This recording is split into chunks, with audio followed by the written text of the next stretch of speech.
ஆண்டவராகிய இயேசு கிறிஸ்துவின் நாமத்தில் உங்கள் அனைவரையும் அன்போடு வாழ்த்துகிறேன். நேற்றைய பைபிள் ஸ்டடி நீங்கள் நன்றாக என்ஜாய் பண்ணினீர்கள் என்று நான் நினைக்கிறேன். வியாழக்கிழமை நீங்கள் சுகமாயிருப்பீர்களாக, சமாதானமாயிருப்பீர்களாக, நிறைவாயிருப்பீர்களாக, மன ரம்யமாயிருப்பீர்களாக. இன்று மாலை சகோதரர்களின் ஐக்கிய ஜெபம் உண்டு. சகோதரர்கள் அதிக அளவில் வந்து கலந்து கொள்ள உங்களை அன்போடு கேட்டுக்கொள்கிறேன். கடந்த 3 வாரங்களாக நானும் கடைசி நேரங்களிலே கொஞ்ச நேரம் வந்து கலந்து கொள்கிறேன். நீங்கள் ஜெபிக்கிறதை காணும்பொழுது எனக்கு மன மகிழ்ச்சியாக இருக்கிறது. அதிகமான பேர் வந்து கலந்து கொள்ளுங்கள். கர்த்தர் நம் ஜெபங்களை கேட்டு தேசத்திற்கு பதிலளிப்பாராக. இன்றைய தினத்தில் அடிக்கடி தியானித்திருக்கிற ஒரு பகுதிக்கு நேராக உங்கள் கவனத்தை நான் திருப்ப விரும்புகிறேன். 34ஆம் சங்கீதத்தினுடைய முதல் வசனம், கர்த்தரை நான் எல்லா காலத்திலும் ஸ்தோத்திரிப்பேன், அவர் துதி எப்பொழுதும் என் வாயில் இருக்கும். கர்த்தருக்குள்ள என் ஆத்துமா மேன்மை பாராட்டும், சிறுமைப்பட்டவர்கள் அதை கேட்டு மகிழ்வார்கள். என்னோடு கூட கர்த்தரை மகிமைப்படுத்துங்கள், நாம் ஒருமித்து அவர் நாமத்தை மகிமைப்படுத்துவோமாக. ஸோ இதையெல்லாம் நம்ம செய்யும் பொழுது கர்த்தர் நமக்கு ஒரு பேரை தருகிறார். என்னன்னு கேட்டால், நீதிமான் என்கிற பெயரை தருகிறார்.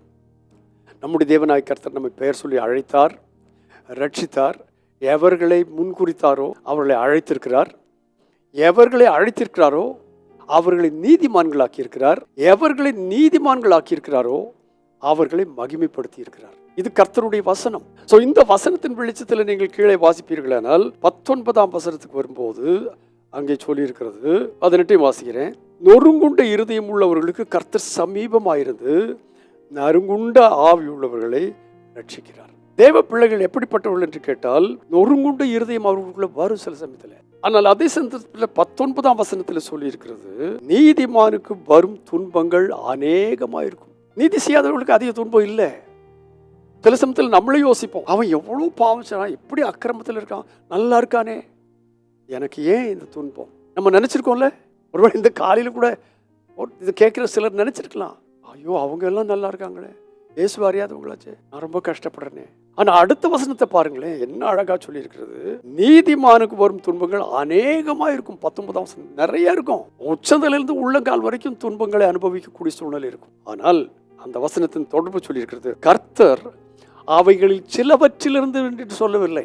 நீதிமானுக்கு வரும் துன்பங்கள் அநேகமாயிருக்கும், கர்த்தர் அவைகள் எல்லாவற்றிலும் நின்று அவனை விடுவிப்பார். ஹல்லேலூயா, பிரைஸ் காட். இந்த காலவேளையில நான் படுற பாடு ரொம்ப ஜாஸ்தின்னு சொல்லி நீங்க நினைப்பீங்களேனா, ஆண்டவராகிய கர்த்தர் எலியாவை பார்த்து சொன்னார், நீ ஒருத்தன் மாத்திரம் தான் இப்படி கஷ்டப்படுன்னு நினைக்காதே, பாகாலுக்கு முழங்கால்களை முடக்காத 7000 பேர்னு இருக்கிறார்கள். அப்போ நம்ம போல துன்பம் அனுபவிக்கிற நிறைய பேர் இருக்கிறார்கள். நீங்க தனித்து விடப்படவில்லை. ஆனால் அதன் மத்தியில ஒரு மகிழ்ச்சி உண்டு. கர்த்தர் அவனுக்கு வரும் துன்பங்கள் அநேகமாயிருந்தாலும் அவைகள் எல்லாவற்றிலும் இருந்து அவனை விடுவிப்பார், அவனுடைய எலும்புகள் எல்லாம் காப்பாற்றுவார். வா, என்ன ஒரு ஆசீர்வாதமான காரியம். விசேஷமாக இந்த நாட்களில் நிறைய ஆக்சிடென்ட் நடக்கிறது. என்னுடைய காதுகள் கேட்க, என் கண்கள் காண நிறைய ஆக்சிடென்ட்ஸ் சபையிலே நிறைய நடந்திருக்கிறது. ஆனால் அவைகளெல்லாம் தேவனவரை கர்த்தர் அவர்களை நிச்சய மரணம் என்கிறதான சூழலெல்லாம் கர்த்தர் அவர்களை காப்பாற்றி இருக்கிறார். இன்றைக்கும் உங்களை பார்த்து சொல்கிறேன், நீதிமான்களுக்கு வரும் துன்பங்கள் அநேகமாக இருக்கும். நீங்கள் அதில் உட்பட்ட ஒரு ஆளாக இருக்கலாம். ஆனால் பயப்படாதிருங்கள், நீதிமானுக்கு வரும் துன்பங்கள் அநேகமாக இருக்கும். அவைகள் எல்லாவற்றிலும் இருந்து தேவனாகிய கர்த்தர் அவளை விடுவிப்பார். பரிசுத்த பிதாவை நீர் தந்த வசனங்களுக்காக நன்றி. நாங்கள் உம்மை துதித்து வாழும் பொழுது, மகிமைப்படுத்தி வாழும் பொழுது, ஜனங்களுக்கு உண்மை அறிவித்து வாழும் பொழுது, நீதிமான் என்கிறதான பெயரை சுதந்திரித்துக் கொள்ளும் பொழுது எங்களுக்கு வரும் துன்பங்கள் அநேகமாயிருக்கும். ஆனால் அவைகள் எல்லாவற்றிலிருந்து எங்களை விடுவிப்பீர் என்கிற அந்த உங்களுடைய வாக்குத்தத்தத்திற்காக உமக்கு நன்றி.